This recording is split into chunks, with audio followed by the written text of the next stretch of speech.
మనము ఇంటి దగ్గర ఇలా చిన్న చిన్న టబ్బులు లేకపోతే పెద్దవి వాటిల్లో మన్ను వేసి తర్వాత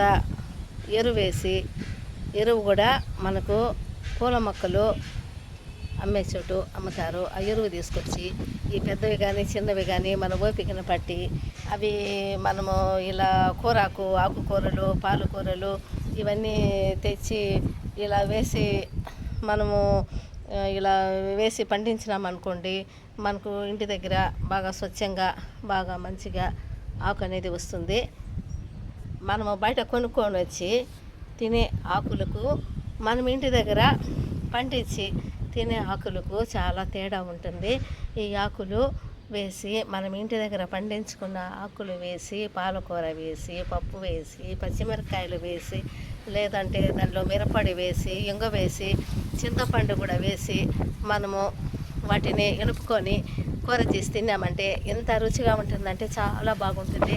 ఇంటి దగ్గర ఉండే ఆడవాళ్ళైతే ఇంకా ఓపికగా బాగా ఇవన్నీ పండించుకోవచ్చు. ఉద్యోగాలు చేసేవాళ్ళే పండించుకుంటున్నారు. ఇంటి దగ్గర ఉండేవాళ్ళైతే ఇంకా బాగా తీరిగ్గా పండించుకొని చక్కగా వాళ్ళ బిడ్డలకు వాళ్ళ భర్తకు ప్రేమగా ఇవి వండి పెడితే ఎంతో సంతోషపడతారు. వాళ్ళకు కూడా ఆరోగ్యం బాగుంటుంది.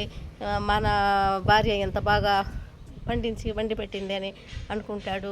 మీరు కూడా బాగా హ్యాపీగా తినచ్చు, ఫ్యామిలీగా తినచ్చు, వచ్చిన వాళ్ళకు పెట్టచ్చు. బాగా సంతోషంగా చక్కగా చాలా రుచిగా ఉంటుంది. కూరగాయలైనా కూరాకులైనా చూడండి, ఆకుకూరలు పాలకూర ఎంత బాగుందో. ఇలా పండించుకొని మీరు కూడా తినండి. చాలా టేస్ట్గా ఉంటుంది, చాలా బాగుంటుంది. తప్పకుండా మీరు కూడా పండించుకొని తింటారని అనుకుంటున్నాను.